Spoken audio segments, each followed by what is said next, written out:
오늘 함께 나눌 말씀의 제목은 부스럭이라도 좋습니다. 다 같이 한번 따라 합시다. 부스럭이라도 좋습니다. 부스럭이라도 좋습니다.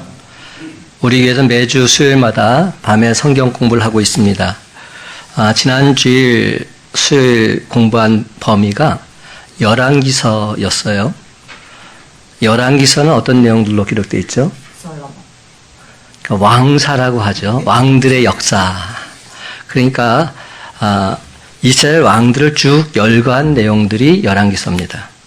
근데 이스라엘 왕들은 크게 둘로 대분할 수가 있어요. 하나는 선한 왕, 또 다른 하나는 악한 왕. 다윗의 길을 따른 왕들을 선한 왕으로 봅니다. 그래서 그 열왕기서를 읽다 보면 다윗의 길을 따라 이렇게 돼 있으면 선한 왕입니다. 근데 여로보암의 길을 따라 이렇게 돼 있으면 악한 왕입니다. 그러니까 북이스라엘 초대 왕이 여로보암인데 여로보암은 악한 왕의 대표 주자죠. 그래서 이 선왕과 악한 왕을 구분해 볼 때 다윗과 여로보암 이 둘을 비교해서 우리가 보면 되는 겁니다. 근데 선한 왕들을 쭉 살펴보다 보면 그 중에서 특별하게 선한 왕이 나오는데 히스기야 왕이 나옵니다. 히스기야 왕은 정말로 선한 왕의 그런 모범이라 할 수 있습니다. 반대로 악한 왕의 모범이 누굴까요? 모범이란 말 하니까 좀 이상한데 악한 하면 떠오르는 사람 아합 왕입니다. 성경에서 가장 사악한 왕 하면 아합 왕이 떠오르게 되어 있습니다. 얼마나 못되는지 몰라요.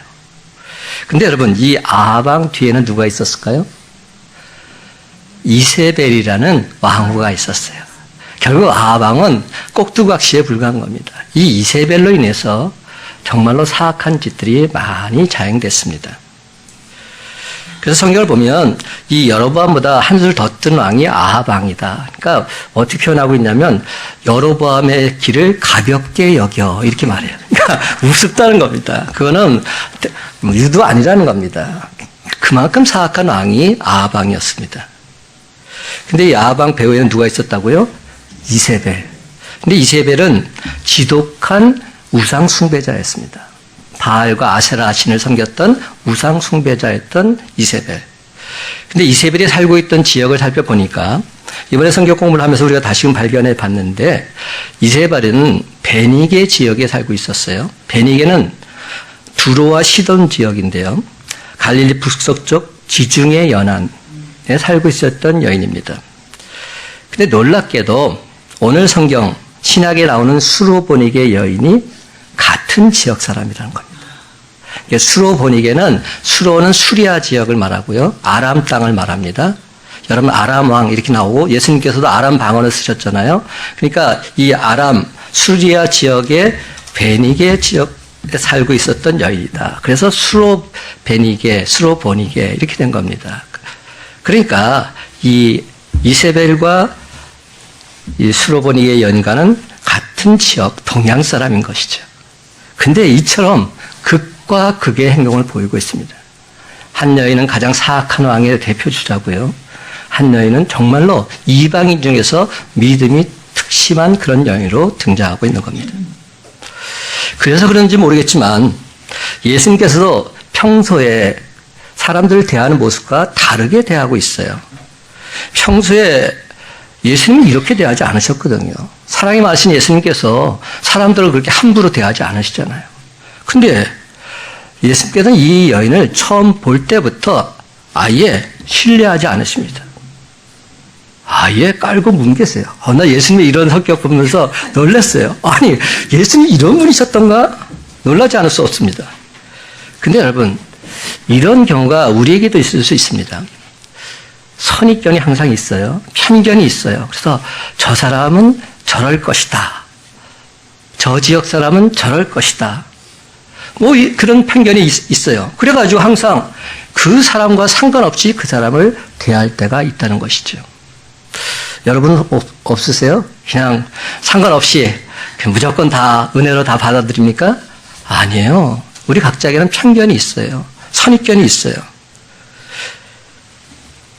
근데 여러분 예수님께서도 아마 그런 모습으로 처음엔 대하지 않으셨나 이런 생각을 하게 됩니다. 복음성가 중에서 작은 불꽃 하나가라는 복음성가가 있어요. 여러분들 아세요? 작은 불꽃 하나가 이런 복음성가가 있어요. 근데 이 찬양이 나오게 된 배경이 있습니다. 미국 갈보리 교회 척 스미스 목사님께서 LA에서 목회를 시작하실 때에 그 당시는 다 히피들이 미국 전국에 퍼져 있을 때였습니다. 근데 사람들은 히피들을 무척 싫어했죠. 히피들 아시잖아요. 머리 길러가지고 통기타 하나 들고서 막 띵까띵까 하면서 다녔던 사람들. 그러니까 사람으로 취급을 안 한 겁니다. 아유, 왜 저 사람들은 저렇게 살까? 그러니까 많이 사람들이 싫어했어요. 근데 누가 더 싫어했는지 아세요? 교회에서 싫어했어요. 그래서 교회에 그런 사람이 딱 들어오면 우리 교회는 거룩한 것이기 때문에 다른 데 가서 예배 드리세요. 그리고 그냥 정중하게 내보냈다는 거죠. 여러분, 아니 교회는 그런 사람들 받아들여야 되는 것이 교회 아닙니까? 어떤 사람이든지 누구든지 예수 믿겠다고 나온 사람들 받아들이는 것, 그것이 교회 아닙니까? 그러니까 이 척 스미스 목사님께서는 이렇게 주장하셨어요. 주님의 교회야말로 히피들, 저들을 받아들여야 된다.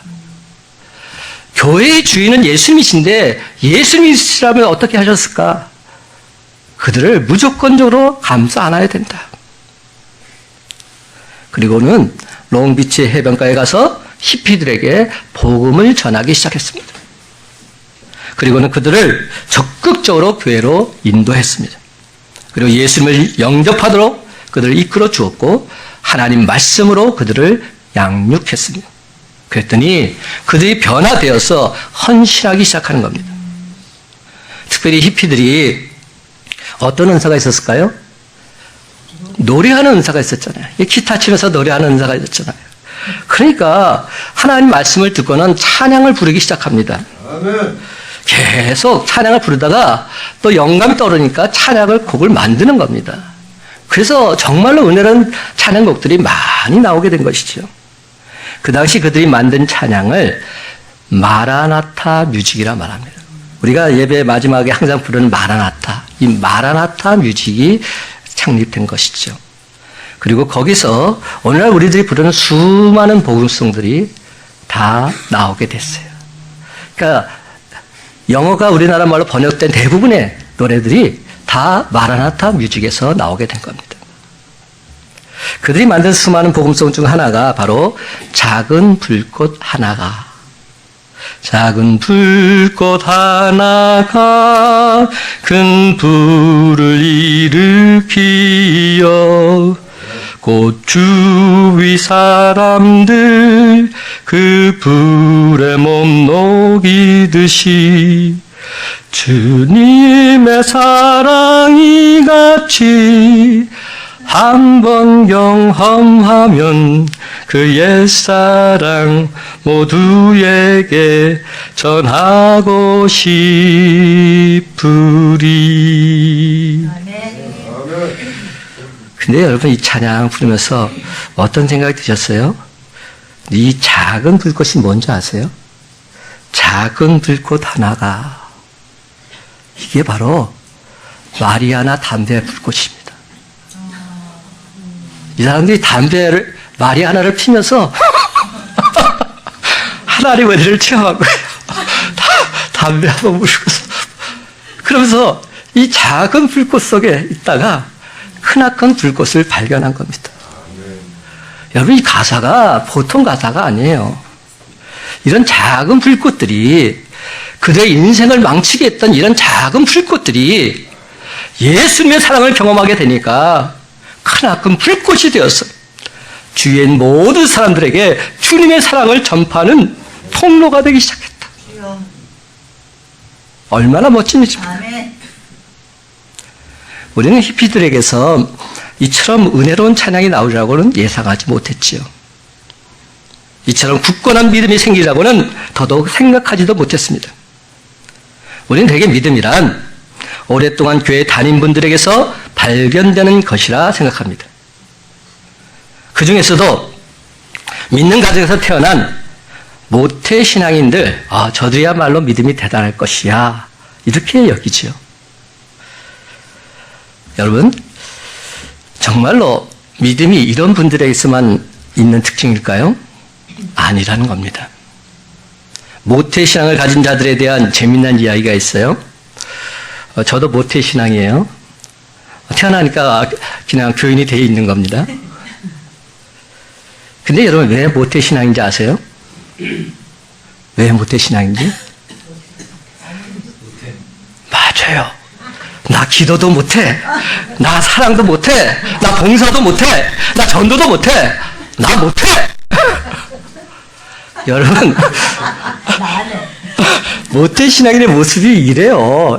여러분들 신앙생활 오래 하신 분들, 제가 항상 듣는 말, 목사님 저 이거 못합니다. 저 이거 못하겠습니다. 무조건 못하겠다고 먼저 말해놓고 거절부터 하고 시작하시더라고요. 여러분, 평생 예수 믿었는데 결국 한다는 말은 못하겠다는 겁니다. 그래서 모태신앙이다 말하는 거예요. 그렇다면 우리에게 정말 좋은 신앙, 어떤 신앙일까요? 예수님께서는 어떤 믿음들을 보고 기뻐하셨을까요? 교회에 오래 다닌 것? 이런 시간적인 믿음을 기뻐하실까요? 아니면 교회에서 직분을 가진 것? 이런 위치적인 믿음 좋아하실까요? 사랑하는 성도 여러분, 우리 주님이 인정하시는 믿음이란 과연 어떤 모습일까요? 우리 주님이 축복하시는 믿음이란 과연 어떤 믿음일까요? 오늘 성경은 수로보니게 여인에서 그 답을 주고 계십니다. 25절과 26절 말씀 다 같이 함께 읽어보겠습니다. 25절, 26절 시작. 이에 더러운 귀신 들린 어린 딸을 둔 한 여자가 예수의 소문을 듣고 곧 와서 그 발 아래에 엎드리니 그 여자는 헬라인이요 수로보니게 족속이라 자기 딸에게서 귀신 쫓아내 주시기를 간구하거늘. 그렇습니다. 지금 수로보니게 여인의 딸이 아주 흉악한 귀신에 걸려서 고통을 당하고 있는 겁니다. 이 여인을 마태복음 15장에서는 가나안 여인이다 이렇게 말합니다. 가나안 족속 여러분도 잘 아시죠? 바알과 아세라 신을 섬기고 있었던 그러한 족속들, 토착민들입니다. 저주받은 족속입니다.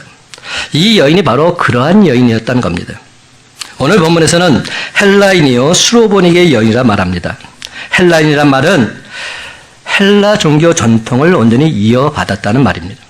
그러니까 이 여인은 잡다한 우상, 잡다한 문화에 젖어 있는 그런 환경 속에서 살았던 한마디로 우상 숭배자의 가정에서 태어난 여인이죠.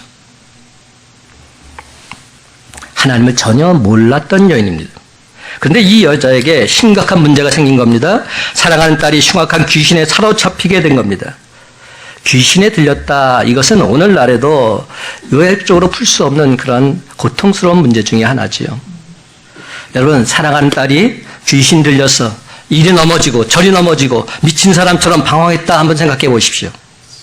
그 어미의 심정이 어떠하겠습니까? 정말 감당하기 어려운 기가 막힌 심정이었을 것입니다. 그래서 어떻게 했겠습니까?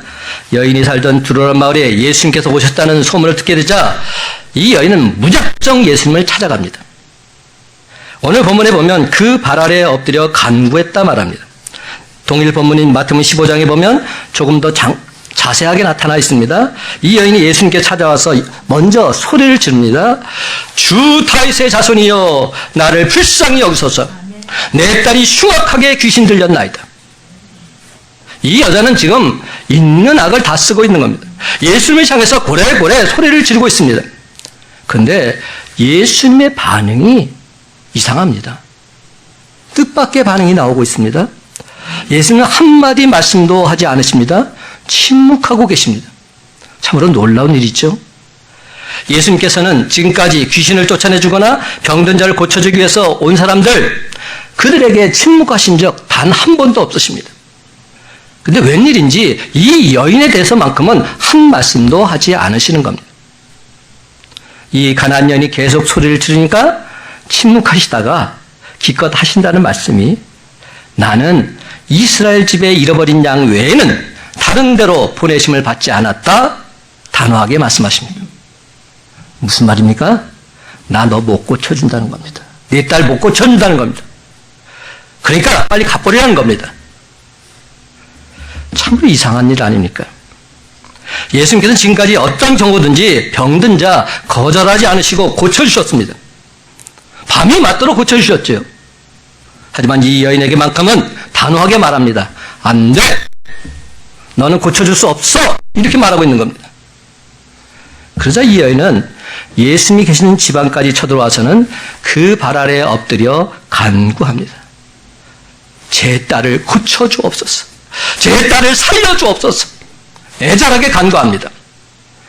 그래서 예수님께서 한마디 더 하시는데 그 말씀이 가히 충격적입니다. 뭐라고 말씀하셨죠? 우리가 너무 잘 아는 말, 자녀의 떡을 취하여 개들에게 던짐이 마땅치 아니하니라. 자녀의 떡을 취해서 개들에게 던짐이 마땅치 않다. 예수님께서는 딸의 병을 고쳐달라고 간구한 여인에게 개들에게 자녀의 것을 주는 것 아니다. 단호하게 말씀하고 있는 겁니다. 자녀는 누굴 말합니까? 유대인들을 말하죠. 개란 누굴 말합니까? 이 여인과 같은 이방인들을 말합니다. 무슨 말입니까? 내 백성에게 줄 것을 빼앗아다가 개 같은 너희들, 개 같은 이방인들 너희들에게 줄 수는 결단코 없다는 겁니다.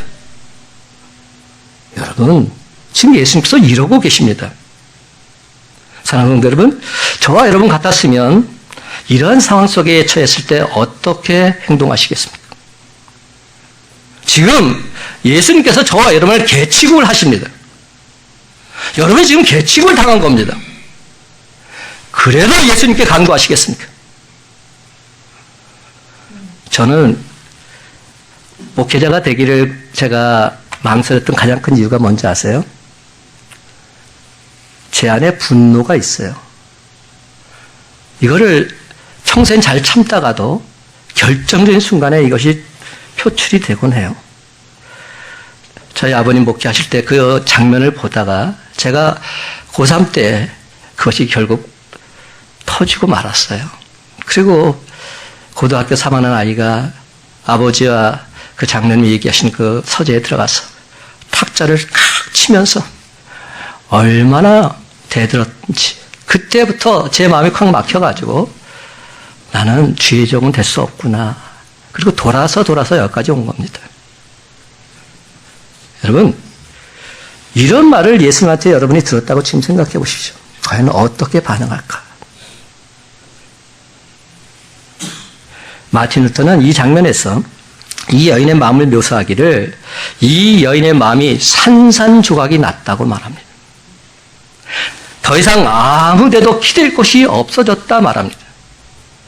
이제 다 끝난 거 아닙니까? 정말이지 기가 막힐 노릇 아닙니까? 그렇게 간절히 구했는데도 지금 개취급을 당하고 있는 겁니다. 누구한테? 예수님한테. 다른 사람도 아니라 예수님한테 개취급을 당하고 있습니다. 그러함에도 이 여인은 정말이지 놀라운 말을 하고 있습니다.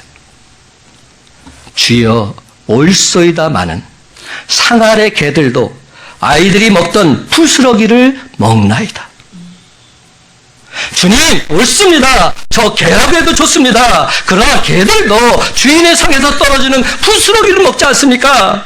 저에게 그 부스러기라도 주십시오. 저는 어떻게 취급을 해서도 주습니다.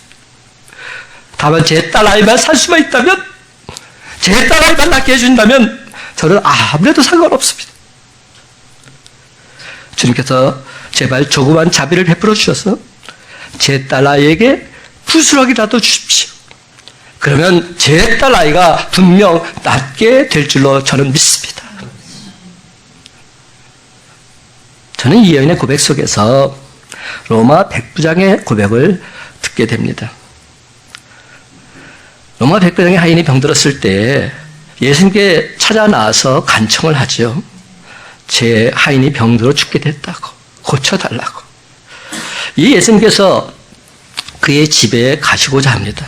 그 순간 만류하면서 이렇게 말합니다. 주님, 우리 집에 오시지 않아도 되십니다. 다만 말씀만 하옵소서. 주님이 말씀하시면 내 하인이 낫게 되길 나는 믿습니다. 이렇게 말했습니다. 그는 큰 것 바라지 않았습니다.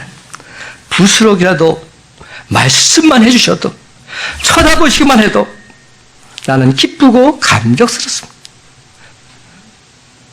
진심으로 고맙고 감사할 뿐입니다. 여러분, 이 얼마나 겸손한 태도입니까? 이 얼마나 순수한 마음입니까? 이 얼마나 아름답고 존귀한 신앙입니까? 모두가 다 큰 것만 받으려고 하는데 이 여인은 작은 것 하나를 구한 겁니다. 이에 오히려 예수님께서 놀라셨죠. 야, 이런 여인이 다 있다니. 이 여자의 믿음이 예수님을 깜짝 놀라게 한 겁니다. 한마디로 이 여인과의 대화에서 예수님이 지신 거예요. 유인. 딱 손을 내미신 겁니다. 이야, 네가 진짜다.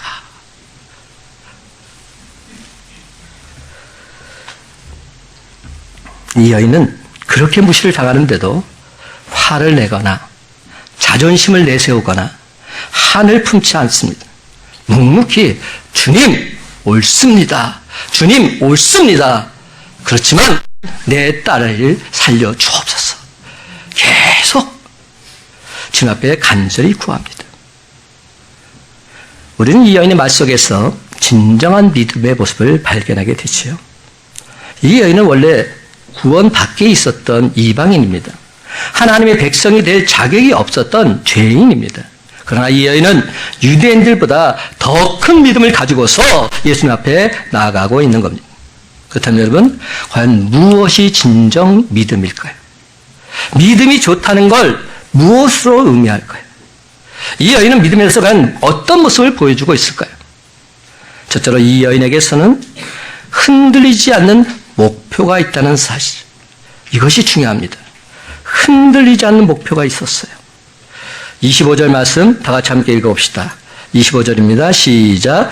이에 더러운 귀신 들린 어린 딸을 둔 한 여자가 예수의 소문을 듣고 곧 와서 그 발 아래에 엎드리니. 이 여인은 한 가지 분명한 목표가 있었습니다. 그 목표를 달성하기 위해서라면 다른 것은 아무래도 상관이 없다는 겁니다. 그 어떤 것도 다 달게 감수하겠다는 겁니다. 심지어 이 여인은 개처럼 취급을 당하는 수모가 있었음에도 불구하고 이를 기꺼이 감수해 나가고 있습니다. 근데 우리는 항상 어떤 식인지 아세요? 예수님에게로 갔는데 안 되면 또 다른 데 가서 하지. 안 되면 말고. 이런 식의 신앙생활을 하는 분들이 참 많은 것 같아요. 그렇지만 이 여인은 절대로 그런 생각 갖지 않았습니다. 오직 예수님하고 단판을 지어야 되겠다. 예수님 아니면 절대로 다른 대안이 없다. 오직 이 길밖에 없다. 그러니까 예수님이 주시는 모든 것 내가 무엇이든 달게 받겠다. 이런 생각을 했던 겁니다. 한 길, 한 초점, 바로 이것이 이 여인의 모습이었습니다. 사랑하는 성도 여러분, 하나님이 축복하신 자들을 보게 되면 그들에겐 공통된 점이 분명히 있습니다. 그것은 그들의 인생이 다 한 가지를 향해서 달려가고 있다는 겁니다. 에스라 7장 10절은 말합니다. 에스라가 여호와 율법을 연구하여 준행하며 율례와 규례를 이스라엘에게 가르치기로 결심하였었더라. 모세도 분명한 목표가 있었습니다. 이스라엘 백성들을 애굽에서 이끌고 나와서 하나님의 율법을 가르치고 그들을 약속의 땅 가나안으로 인도하는 것이었습니다. 사도 바울도 믿음의 사람을 세우기 위해서 평생을 헌신했습니다. 예수님의 사랑으로 사람들에게 복음을 전하고 그들을 양육하며 살아갔습니다. 초지일관, 한 길로 향하여 가는 믿음. 우리 주님께서는 이를 귀히 여겨주십니다. 주님은 우리의 믿음이 이리저리 흔들리는 것 좋아하지 않으십니다. 견관심지를 기뻐하십니다. 그 어떤 경우에도 결단코 넘어지지 않는 자를 기뻐하십니다. 예수님을 늘 가까이 하는 자들 진정 기뻐해 주십니다.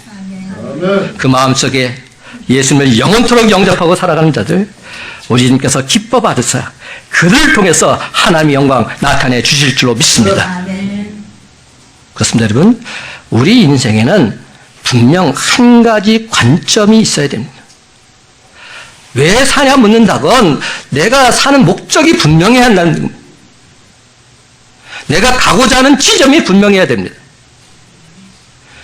돈이 있습니다. 그러면 이 돈을 어떻게 무엇을 위해서 사용해야 하는가 관점이 있어야 합니다.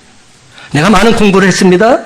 그렇다면 이 많은 학문, 이 지식을 무엇을 위해 사용해야 하는가 관점이 있어야 됩니다. 우리는 이것을 인생의 목표다, 인생의 사명이다 말합니다.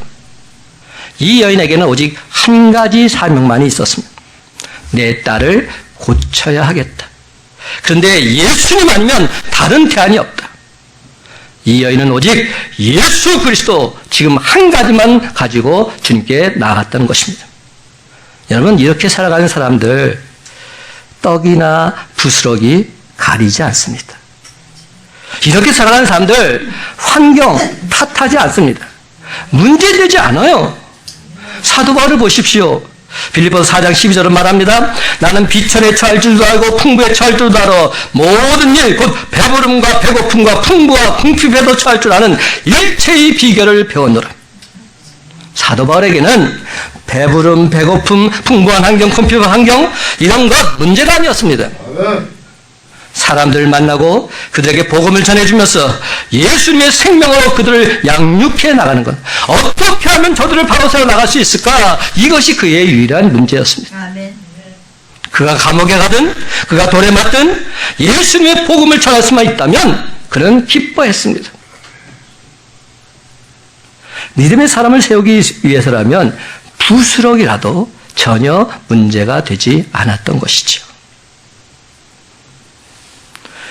주님 복음을 위해서라면 그 무엇이든 감사합니다. 주님 사람을 세우기 위해서라면 그 어떤 환경도 괜찮습니다. 주님 제 딸을 고치기 위해서라면 부스럭이라도 전혀 상관없습니다. 사랑하는 성도 여러분, 이런 믿음이야말로 진정 우리 주님이 주신 참된 축복의 믿음인 줄 믿으시기 바랍니다. 아멘. 그렇습니다, 여러분. 오직 귀신 들린 내 딸을 고칠 수만 있다면 다른 어떤 것들은 아무런 상관도 없다는 분명한 목표의식, 이러한 목표의식이 저와 여러분의 모습이 다 되시기를 예수님의 이름으로 간절히 축원합니다. 아멘. 두 번째로 이 여인처럼 우리도 시험에 당당히 합격해야 합니다. 오늘 말씀을 보면 여인은 간구를 하고 예수님 계속 거절하십니다. 예수님께서 다른 병자들은 곧바로 치료해 주셨는데 이 여인에게만큼은 온갖 모욕을 주시면서 거절하고 계십니다. 27절 말씀 함께 읽어볼까요? 27절 시작. 예수께서 이르시되 자녀로 먼저 배불리 먹게 할지니 자네의 떡을 취하여 개들에게 던짐이 마땅치 아니하니라. 여러분, 지금 예수님께서 이 여인을 마치 개처럼 취급하고 계신 것입니다. 우리는 이 본문을 보고 잘못 생각하면 흥분할 수 있어요. 아니, 예수님께서 어떻게 이렇게 편파적이시지? 누구에게는 떡을 주고 누구는 개만도 못하다 말하시고 같은 사람 왜 이렇게 차별하시는 거야? 예수님은 사랑이라고 하셨는데 이건 사랑 아니잖아. 뭐 이런 분이 다 계셔? 사랑하는 성도 여러분, 예수님께서 편견을 가지시고 자기 사람들만 사랑하신다. 여러분도 그렇게 생각하세요? 절대로 그렇지 않습니다. 예수님은 결단코 편견이 없으십니다. 예수님께서 편견이 없으시다면 그렇다면 왜 이렇게 반응하고 계실까요? 도대체 이렇게 말씀하시는 이유가 뭘까요? 분명히 예수님께서 이 여인을 박대하신 이유가 있을 것입니다. 그 이유를 한번 찾아보자는 겁니다. 이 여인의 믿음을 시험하려고 하신 것은 아닐까? 예수님께서 만약 편견이 있으셨다면, 편견이 있었어요? 그럼 어떻게 결과가 끝나야 됩니까? 끝까지 이 여인의 딸을 고쳐주지 않으셔야 합니다. 그렇죠? 예수님께서 편견을 가졌다면 이 여인을 끝까지 멸시천대하면서 개처럼 취급해야 됩니다. 근데 그렇지 않아요. 예수님께서는 바로 이 여인에게 뭐라고 말씀하시는지 아십니까? 여자여, 내 믿음이 크도다. 여자여, 내 믿음이 크도다. 이 사실을 볼 때 예수님은 이 여인에 대해서 편견을 가지신 것이 아니라는 겁니다. 이 여인을 시험하고 계신 겁니다. 테스트하고 있는 겁니다. 이 여인의 믿음이 진짜인지 가짜인지 지금 보고 계신 겁니다. 여러분, 오늘날 많은 사람들이 주일날 교회 와서 예배 드리고 있어요. 근데 우리의 믿음이 진짜인지 가짜인지 누가 아실까요? 하나님이 아시고 나도 알아요. 내 믿음이 진짜인지 가짜인지. 지금 예수님께서 이 여인의 믿음을 테스트하고 있는 장면, 이 모습이 바로 나를 향한 주님의 마음입니다. 그렇습니다, 여러분. 인생은 여러분들이 믿거나 말거나 테스트입니다. 우리의 삶은 테스트입니다. 날마다 살아가는 내 모습 하나님께서 보고 계십니다. 날마다 저와 여러분을 눈동자처럼 지켜보고 계십니다. 아멘. TV에 보면 몰래카메라 한때 유행 많이 했죠. 몰래 숨어서 그 사람의 행동 하나하나를 살펴보는 거죠. 근데 옛날에 그 유명한 몰래카메라가 있었어요. 양심 냉장고라고. 저는 옛날 사람이라서 요새 건 잘 몰라요. 그 이경규 씨가 뜨게 된 가장 그 프로인데 어떤 프로였냐면 이겁니다. 새벽에 4시 반쯤인가 가서 신호등 앞에서 대기하고 있는 겁니다. 그러면 차들이 빨간불이면 쓰면 그 사람 찾아가서 당신이 양심 냉장고 받으셨습니다. 뭐 이러면서 축하합니다. 박수 쳐주고 뭐 이런 프로그램이었어요. 그런데 아무리 기다려도 차들이 그냥 다 지나가는 겁니다. 새벽에. 이제 저는 이런 생각 해봤어요. 그 가운데 기독교인이 없었을까? 많이 있었죠. 특히 새벽에는 더 많죠. 새벽 기도 가야 되니까. 그런데 아무도 쓰지 않는 겁니다. 근데 마침내 한 차가 딱 섰어요. 작은 차였어요. 막 달려갔어요. 그래서 마이크를 딱 댔더니 이분이 지체장애자였어요. 그래서 말을 어눌하게 하시는 겁니다. 왜 섰냐고 물으니까 빨간불이니까 섰어요. 이렇게 말하는 겁니다.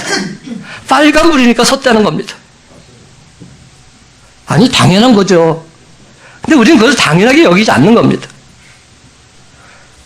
만약에 이것을 하나님이 지금 보신다 생각하면 우리의 행동이 과연 어떠해야 될까요?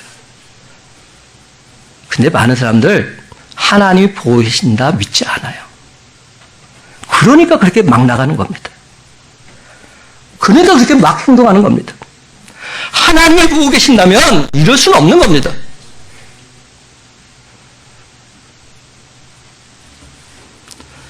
하나님께서 내 행동 하나하나를 날마다 보고 계십니다. 이것을 우리가 신학적으로 뭐라고 하는지 아세요? 코람데오라고 해요. 하나님의 면전에서 하나님이 보고 계신다. 이런 생각을 갖게 되면 우리의 말 하나, 행동 하나 달라지지 않을 수 없는 겁니다. 근데 내가 그렇지 못하다면 하나님을 믿지 못하고 있는 거예요. 입술로 믿는다 하면서도 하나님 지금 나를 지켜보고 있습니다는 사실을 믿지 못하고 있는 겁니다. 여러분 과연 어떻게 대응하시겠습니까? 예수님께서 이렇게 반응하실 때 짜증을 부리시겠습니까? 불평을 하시겠습니까? 화를 내시겠습니까? 아니면 하나님 보고 다 필요 없다고 떠나시겠습니까? 놀랍게도 이 여인은 예수님께서 거절하는 황당무계한 사건 앞에서 이렇게 말합니다. 주여, 부스럭이라도 좋습니다. 주님, 부스럭이라도 주옵소서. 여러분, 큰 것을 구하고 있는 건 아닙니다. 부스러기처럼 조그만 은혜라도 내게 주시면 저는 감사합니다. 이렇게 말하고 있는 겁니다. 그러자 이 예수님께서 이 여인에게 어떻게 반응하시죠? 더 이상 할 말을 못하시고 네가 이겼다. 통과. 패스. 이 여인은 예수님의 테스트에 당당하게 합격한 겁니다. 마태복음 보면 그 뒤에 예수님께서 뭐라고 말씀하시냐면 이렇게 말씀하세요. 내 소원대로 되리라. 내 소원대로 될 것이다. 그렇습니다. 존귀한 믿음은 시험에 합격하는 믿음입니다. 어려운 가운데서 넘어지지 않는 믿음, 유혹이 와도 결코 넘어지지 않는 믿음, 그런 믿음을 우리 주님은 지금 이 시간에도 찾고 계십니다. 그러면 사랑하는 성도 여러분, 그 어떤 시험과 환난이 다가온다 할지라도 전혀 흔들리지 마시고 끝까지 믿음을 지킴으로 반드시 영적 싸움에서 승리하시는 저와 여러분의 삶이 다 되시기를 예수님의 이름으로 간절히 축원합니다. 세 번째, 이 여인의 마지막 모습을 보게 되면 우리 주님께 끝까지 매달리고 있습니다. 야, 대단한 여인이에요. 끝까지. 이 정도 됐으면 이제 포기할 만도 안 돼. 끝까지. 28절 말씀. 오늘 본문 말씀의 클라이막스입니다. 다 같이 한 목소리 읽기를 원합니다. 28절 시작. 여자가 대답하여 이르되 주여 올소이다마는 상아리의 개들도 아이들이 먹던 부스러기를 먹나이다. 아멘. 여러분, 이 어떤 사람들은 이 말씀을 보면서 야, 여자가 참 자존심도 없지, 배알도 없지, 뭐 이렇게 말합니다. 그러나 이 말씀을 조용히 음미해 보면 자존심의 문제가 아닌 겁니다.